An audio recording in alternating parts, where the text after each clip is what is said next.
The purpose of a dynamic frequency analysis is to calculate a structure's natural frequencies, periods, and corresponding mode shapes.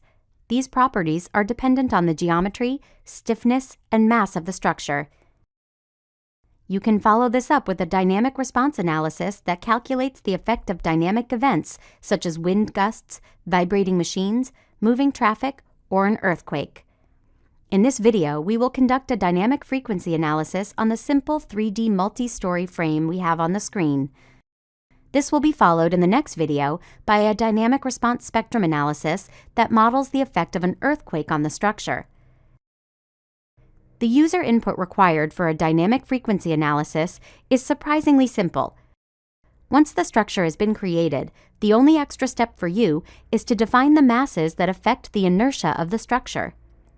The masses are equal to the weight of the objects that are attached to the structure and vibrate with it. They generally include dead loads and live loads, but not wind loads. A structure that has a lot of mass attached to it will vibrate slower than a structure with less mass. To keep things simple, let's generate just one mass load case containing masses of 1 ton on all the internal nodes and half a ton on the outside nodes.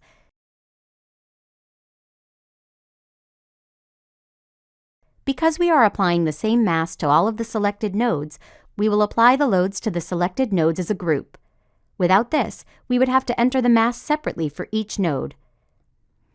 We will input the masses in mass case 1 and apply a mass of 0.5 tons in all 3 global directions. This doesn't mean that there are 3 masses, it just indicates that the mass has inertia in all 3 directions.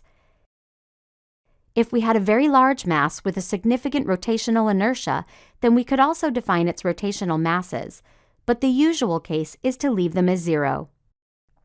One reason you may need to define rotational masses is if you have combined all the masses from the entire floor of a building into one large lumped mass at its center of gravity, rather than applying them as separate smaller masses.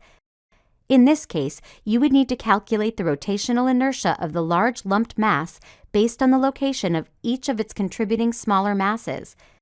The calculation for this is given in the Space Gas Help System. Now we will select the internal nodes and apply a mass of 1 ton on each of them.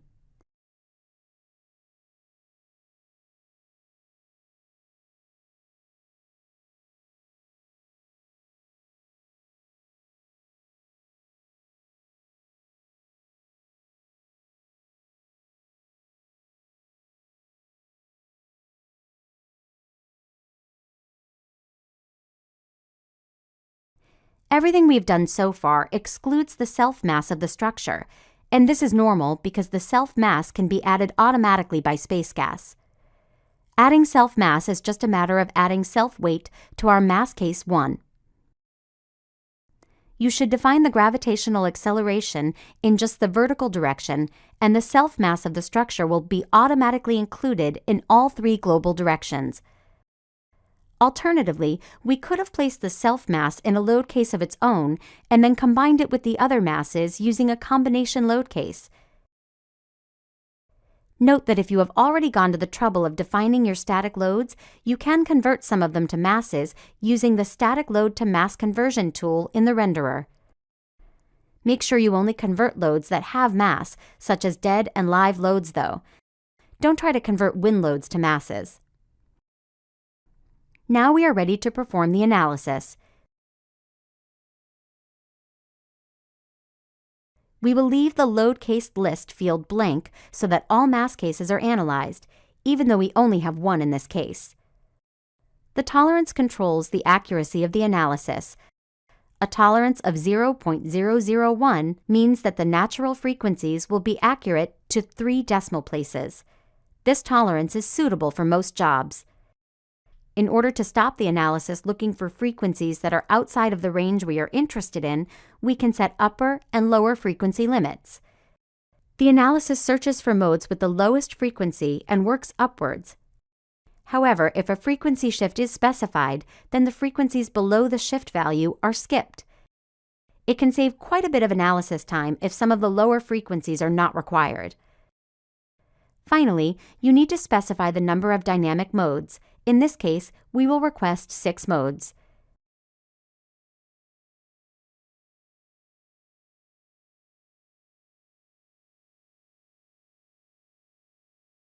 Now we can look at the animated mode shapes, starting with mode 1 that has the lowest frequency, and then using the page down key to move through the higher modes.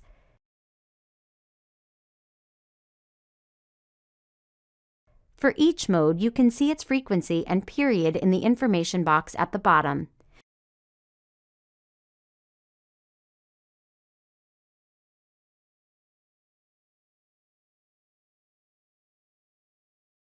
You can also get a report showing the natural frequencies, periods, and normalized mode shapes.